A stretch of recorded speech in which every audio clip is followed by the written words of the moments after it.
വിഴിഞ്ഞവും മുനമ്പവും തമ്മിൽ വലിയൊരു സാമ്യമുണ്ട്. കാരണം അവിടുത്തെ ഡെമോഗ്രഫിയുടെ പ്രത്യേകതകൾ കൊണ്ടാണ്. അങ്ങ് വിഴിഞ്ഞത്ത് പോയിരുന്നു അല്ലേ? ഞാൻ മാത്രമല്ല, ഞങ്ങൾ ഒരു ചെറിയൊരു കൂട്ടം BJP മെമ്പർമാർ, മുനമ്പം 1-ാം വാർഡിലെ മെമ്പർമാർ ഷോൺ ജോർജ് വിളിച്ചിട്ട് ഞങ്ങൾ അവരുടെ കൂടെ സഹായികളായിട്ട് പോയിരുന്നു. പക്ഷെ അത് ഞങ്ങൾക്ക് ഞങ്ങളുടേതായ ചില സംഭാവനകൾ ചെയ്യാൻ പറ്റിയെന്നുള്ളൊരു വിശ്വാസമുണ്ട്. കാരണം അവിടെ നിങ്ങൾക്കറിയാം, 300 കഴിഞ്ഞ ഇലക്ഷനിൽ ഒരു 317 വോട്ടുണ്ടായിരുന്ന ഒരു പ്രദേശത്ത് ഈ പ്രാവശ്യം 2400-നടുത്ത് വോട്ട് വരുമ്പോൾ മൂന്നാം സ്ഥാനത്താണെങ്കിലും വലിയൊരു സ്പേസ് ക്രിയേറ്റ് ചെയ്യാൻ സാധിച്ചിട്ടുണ്ട്. അതിൽ എടുത്തു പറയേണ്ടത് തിരുവനന്തപുരത്തെ BJPയുടെ മുഖ്യ ഘടകത്തെ തന്നെയാണ്, മുഖ്യ നേതാക്കളെ തന്നെയാണ്. ഞങ്ങൾ അവരുടെ സഹായികളായിട്ട് പോകുക, വികാരി അച്ഛനെ കാണുക, ആ കമ്മ്യൂണിറ്റിയിൽ. ഞാൻ 5 ദിവസം അവിടെ ഉണ്ടായിരുന്നു. അപ്പോൾ അതിനുശേഷം അമിത്ഷായുടെ വിസിറ്റിന് ശേഷമാണ് ഞങ്ങളിങ്ങോട്ട് പോരുന്നത്. പക്ഷേ ഞങ്ങൾക്ക് അന്നത്തെ തിരക്ക് കാരണം ഞങ്ങൾ പറഞ്ഞാൽ വിശ്വസിക്കും, ഞങ്ങൾക്ക് സ്ഥാനാർത്ഥിയെ കാണാൻ പറ്റിയില്ല. സ്ഥാനാർത്ഥി അത്രയും തിരക്കിലായിരുന്നു. ബട്ട് ഞങ്ങൾ അദ്ദേഹത്തിന് വേണ്ടി ഞങ്ങളുടേതായ രീതികളിൽ എല്ലാ ദിവസവും പള്ളിയിൽ പോയി ആ കമ്മ്യൂണിറ്റിയുടെ ഇടയിലൊരു ആൾക്കാരെ കണ്ട് സംസാരിച്ചു. കാരണം ഞങ്ങൾ മുനമ്പത്ത് നിന്ന് വന്ന കാരണം എല്ലാവരും നിങ്ങൾ പറഞ്ഞ പോലെ ഡെമോഗ്രഫി അനുസരിച്ച് ഞങ്ങളെല്ലാവരും മത്സ്യത്തൊഴിലാളികൾ. പിന്നെ ഞങ്ങളുടെ നാട്ടിൽ നിന്ന് വളരെയേറെ ബന്ധപ്പെട്ട് കിടക്കുന്നൊരു സ്ഥലവുമാണ് വിഴിഞ്ഞം. കാരണം വിഴിഞ്ഞത്ത് പണി കുറയുമ്പോൾ അവിടെയുള്ള ഫൈബർ വെള്ളങ്ങൾ എല്ലാവരും മുനമ്പത്തേക്കാണ് വരുന്നത്. അവരുടെ ഒരു സെക്കൻഡ് ഹോം പോലെ കാണുന്നൊരു സ്പേസാണ് മുനമ്പം. അപ്പോൾ ഞങ്ങളുടേതായ കുറേ സൗഹൃദങ്ങൾ, എസ്പെഷ്യലി എൻ്റെ കൂടെ വന്ന ആൾക്കാർക്ക്, അവർക്ക് എല്ലാവർക്കും മത്സ്യത്തൊഴിലാളികളാണ്.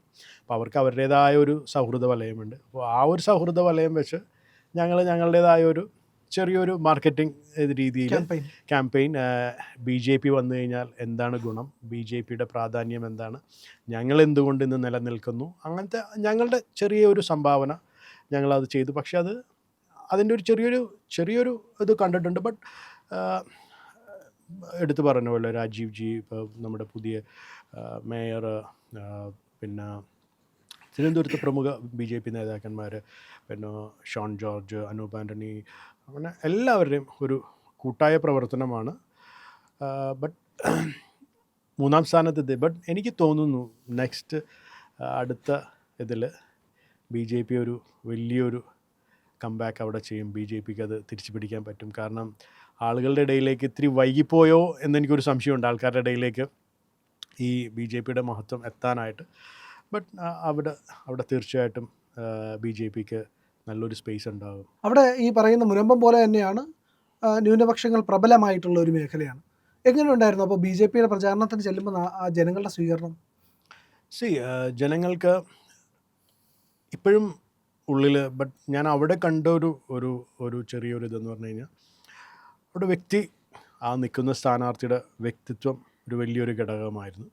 പിന്നീട് ഞാൻ കണ്ടൊരു വലിയൊരു ഘടകം എന്ന് പറഞ്ഞു കഴിഞ്ഞത്, ഞാനൊരു ക്രിസ്ത്യാനി എന്ന നിലയിൽ അവിടുത്തെ പള്ളി ഒരു വലിയ ഘടകം തന്നെയാണ്. എസ്പെഷ്യലി മുഖ്യ ഇടവക പള്ളി. സോ പള്ളിക്കൊരു വലിയൊരു സ്വാധീനം ചെലുത്താൻ സാധിക്കുന്ന ഒരു സ്പേസാണ്. ഭക്തിയുടെ ഒരു അറ്റത്ത് നിൽക്കുന്ന, ഇപ്പം ഞാനും പീക്ക് ലെവലിൽ, ബിക്കോസ് ഞാൻ ഈ 4 ദിവസം 5 ദിവസം ഉണ്ടായ സമയത്ത് ഞാൻ എല്ലാ ദിവസവും അവിടെ വിശുദ്ധ കുർബാനയ്ക്ക് പോകുമായിരുന്നു. എല്ലാ ദിവസവും രാവിലെ 5:30-ക്കും 6 മണിക്കൊക്കെ ഇത്രയും ആൾക്കാർ വന്ന് കൂടുന്നത് വളരെ അപൂർവമാണ്. ഇപ്പം ഞാൻ എൻ്റെ നാട്ടിലെ പള്ളിയിലും കാണും. ബട്ട് അവിടെ ഒരു കൂട്ടം ആൾക്കാരുണ്ട് കുർബാനയ്ക്ക് വന്ന് കുർബാനയ്ക്ക് ശേഷം മാത്രം തൊഴിലിന് പോകുന്ന ഒരു കൂട്ടർ. അതായത് മത്സ്യത്തൊഴിലാളികൾ, സാധാരണ മത്സ്യത്തൊഴിലാളികൾ നിങ്ങൾക്കറിയാം, വെളുപ്പിന് പോകുന്നവരാണ്. ബട്ട് അവരുടെ ഒരു വിശ്വാസം, കുർബാന കഴിഞ്ഞതിന് ശേഷമേ ഞങ്ങൾ മത്സ്യത്തൊഴിലാളി പോകുള്ളൂ. അതിനുശേഷം വേറൊരു മോഡിലേക്കാകണം, ഒരു ബക്കിളപ്പ് മോഡിലേക്കായിട്ട് എല്ലാവരും പെട്ടെന്ന് പോവുകയാണ്. കാരണം പക്ഷേ കുർബാന അവർക്ക് മുടക്കാൻ പറ്റുന്നില്ല, ആ ഒരു ഇത്. പിന്നെ ആ പള്ളിയിലെ വികാരിയച്ഛൻ്റെ ഒരു വലിയൊരു ഘടകം തന്നെയാണ്. അദ്ദേഹത്തിൻ്റെ is like A chief minister. ഞാൻ ആ വിഴിഞ്ഞം പള്ളി എന്ന് പറയുന്ന 4000-ഓളം കുടുംബങ്ങളുള്ളൊരു പള്ളി എന്ന് പറയുമ്പോൾ അതിൻ്റെ വികാരിയച്ഛൻ എന്ന് പറഞ്ഞു കഴിഞ്ഞാൽ it's not a normal person. അദ്ദേഹം ഒരു പ്രസ്ഥാനമാണ്. ഞാൻ തിരുവനന്തപുരത്തുകാരനായതുകൊണ്ട് തന്നെ എനിക്കറിയാം. കാരണം ഞാൻ കോളേജിലൊക്കെ പഠിക്കുമ്പോൾ സുഹൃത്തുക്കളൊക്കെ അവിടെ നിന്നുണ്ടായിരുന്നു. അപ്പോൾ അവർ തന്നെ പറഞ്ഞ് കേട്ടിട്ടുണ്ട് വലിയ സ്വാധീനമുള്ള വലിയ സ്വാധീനമല്ല, അദ്ദേഹം ഒരു ഞാൻ പറഞ്ഞില്ല, അദ്ദേഹം ഒരു അവിടുത്തെ ഒരു പ്രാദേശിക ഒരു രാജാവ് തന്നെ. പ്രാദേശിക രാജാവ് തന്നെയാണ്. ദൈവത്തിൻ്റെ ഒരു പ്രതിനിധി എന്നുള്ള രീതിയിൽ അദ്ദേഹത്തിൻ്റെ സ്വാധീനം ചെറുതല്ല. അവർക്കെന്തും അവർ വിചാരിച്ചു കഴിഞ്ഞാൽ എസ്പെഷ്യലി ഈ ടൈപ്പ് ഓഫ് മൂവ്മെൻറ്റ്സ് ഉണ്ടാക്കാനായിട്ട് അവർക്ക് ഈസി ആയിട്ട് പറ്റും. അത് വലിയ രീതിയിൽ രാഷ്ട്രീയ സ്വാധീനം ചെലുത്താനായിട്ട് കഴിയുമോ? തീർച്ചയായിട്ടും ഞാൻ പറഞ്ഞില്ലേ, അത് പള്ളി ഒരു വലിയൊരു ഘടകമാണ്. ഇപ്പോൾ നമ്മളുടെ ഇങ്ങോട്ടേക്ക് വരുമ്പോൾ പള്ളികൾക്ക് രാഷ്ട്രീയപരമായിട്ട് ഇൻ്റർഫിയർ ചെയ്യാൻ ഒരു പരിധി ഉണ്ടെങ്കിലും ഞാൻ നോക്കിയിട്ട് എൻ്റെ ഒരു ചെറിയൊരു എക്സ്പീരിയൻസ് വെച്ച് വിഴിഞ്ഞം ഇവിടെയൊക്കെ പറഞ്ഞു കഴിഞ്ഞാൽ പള്ളിയിൽ അച്ഛൻ പറഞ്ഞെന്ന് പറഞ്ഞിട്ട് ആരും അനുസരിക്കണമെന്നില്ല, നിർബന്ധമില്ല. ഒരിക്കലുമില്ല. പക്ഷെ അവിടെ അങ്ങനെയല്ല. അവിടെ പള്ളിയിൽ അച്ഛൻ വിളിച്ചെന്ന് പറഞ്ഞു കഴിഞ്ഞാൽ ഇറ്റ്സ് ലൈക്ക് ഒരു ഡോൺ നമ്മളെ വിളിക്കുന്നതിന് തുല്യമാണ് അവിടുത്തെ ഒരു അച്ഛൻ എന്ന് പറഞ്ഞു കഴിഞ്ഞാൽ. ബിക്കോസ് അത്രയ്ക്കും പ്രാധാന്യവും അത്രയ്ക്കും അത് അവരുടെ വിശ്വാസമാണ്.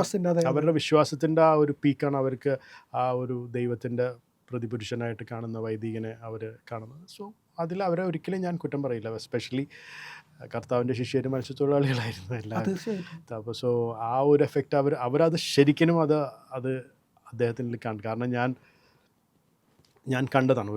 ഇപ്പോൾ ഇവിടെ നമ്മൾ ഈ എൻ്റെ നാട്ടിലിപ്പോൾ ഒരു വൈദികൻ നമ്മളുടെ ഇടയിലൂടെ നടന്നു പോയി കഴിഞ്ഞാൽ കാണുന്നൊരു രീതിയായിരുന്നില്ല.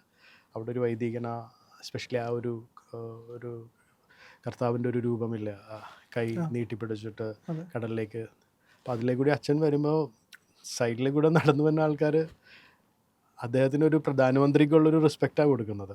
ബിക്കോസ് അവരെങ്ങനെ മുണ്ട് കുത്തി നിൽക്കുന്ന ആൾക്കാരാണെങ്കിലും മുണ്ടഴിച്ചിട്ട് എന്ന് എല്ലാവരും അദ്ദേഹത്തിന് സ്തുതി കൊടുത്തിട്ടുള്ള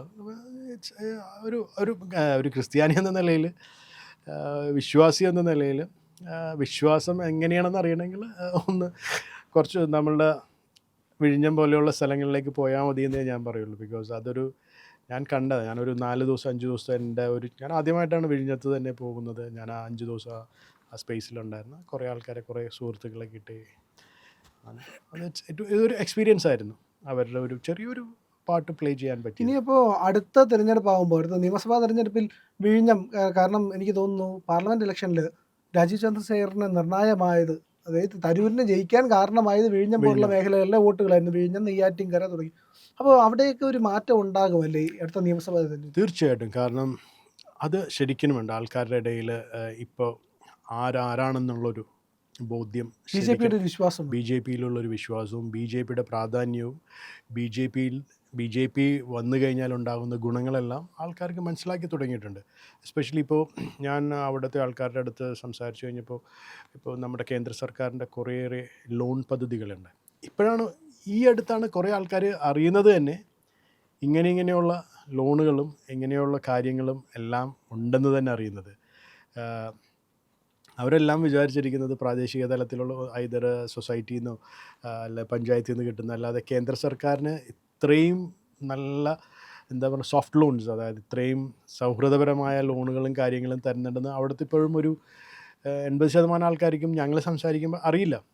ഞങ്ങൾ ഗൂഗിൾ ചെയ്ത് കാണിച്ചു കൊടുക്കുന്നത് ഇങ്ങനെ ഒരു കാര്യങ്ങളുണ്ട്. എത്രയോ ഒരു 10 പേർ ചേർന്ന് കഴിഞ്ഞാൽ 1 കോടി രൂപ കിട്ടുന്ന, അതിൽ എത്രയോ പൈസ സബ്സിഡി ഉണ്ട്. അപ്പോൾ അങ്ങനെയുള്ള മത്സ്യത്തൊഴിലാളികൾക്ക് ഉപകാരപ്രദമായ കുറേ കാര്യങ്ങൾ, എസ്പെഷ്യലി അവിടുത്തെ ആൾക്കാർക്ക് അത് ആവശ്യമാണ്. കാരണം അവിടുത്തെ ആ ഒരു കൺജസ്റ്റഡ് ലൈഫ് സ്റ്റൈലിൽ അവർക്ക് ഒരു സൊസൈറ്റി പോലെ ഫോം ചെയ്യാനായിട്ട്. അപ്പോൾ ഞാൻ അങ്ങനെയുള്ള കാര്യങ്ങളായിരുന്നു അവരെ എഡ്യൂക്കേറ്റ് ചെയ്ത് കൊടുക്കുന്നത്. എനിക്കറിയാവുന്ന എൻ്റെ ഒരു ചെറിയൊരു കൂട്ടായ്മ കിട്ടിയപ്പോൾ നിങ്ങൾ ഇത് നോക്കൂ, ഇങ്ങനത്തെ ഒരു സംഭവം ഉണ്ട്, നിങ്ങൾ ബാങ്കിൽ ചെല്ലാം. അപ്പോൾ അവർക്ക് വിശ്വാസമില്ല നമ്മുടെ സാധാരണ ബാങ്ക്സ് ഇത് തരുമോ ഇല്ലേ എന്നുള്ളത് കാര്യങ്ങളില്ല. അപ്പോൾ അങ്ങനത്തെ കാര്യങ്ങളായിരുന്നു ഞങ്ങൾ കൂടുതലും സംസാരിക്കുന്നത്. എന്തായാലും വലിയ പ്രതീക്ഷ നമുക്ക് ഉണർത്താൻ കഴിയുന്ന ഒരു പ്രദേശം തന്നെയാണ് വിഴിഞ്ഞം. Yes, because one of the best harbours, ഒരു ഇത്രയും പ്രകൃതി രമണീയമായ ഒരു ഹാർബർ അല്ലേ. അതെ, തീർച്ചയായിട്ടും. പ്രിയപ്പെട്ട പ്രേക്ഷകരെ, നിങ്ങൾ ഇന്ത്യ ലൈവിന് നൽകുന്ന പിന്തുണയ്ക്ക് നന്ദി. നിങ്ങളുടെ പിന്തുണ ഞങ്ങൾക്ക് സബ്സ്ക്രൈബ് ആയിട്ടാണ് ലഭിക്കേണ്ടത്. നിങ്ങൾ ഞങ്ങളുടെ ചാനൽ സബ്സ്ക്രൈബ് ചെയ്യുക. അതിനു വേണ്ടിയിട്ട് ഇന്ത്യ ലൈവിൻ്റെ ലോഗോയിൽ ക്ലിക്ക് ചെയ്യുക. അപ്പോൾ നിങ്ങൾക്ക് ചാനലിനകത്തേക്ക് പ്രവേശിക്കാൻ കഴിയും. അവിടെ സബ്സ്ക്രൈബ് ബട്ടൺ ഉണ്ട്, സബ്സ്ക്രൈബ് ചെയ്യുക. ഒപ്പം ബെൽ ഐക്കൺ അമർത്തി കഴിഞ്ഞാൽ ഞങ്ങളുടെ നോട്ടിഫിക്കേഷൻ യഥാസമയം നിങ്ങളിലേക്ക് എത്തും. അതുപോലെ തന്നെ ലൈക്ക് ചെയ്യുക, ഷെയർ ചെയ്യുക, മറ്റുള്ളവരോട് സബ്സ്ക്രൈബ് ചെയ്യാൻ പറയുക.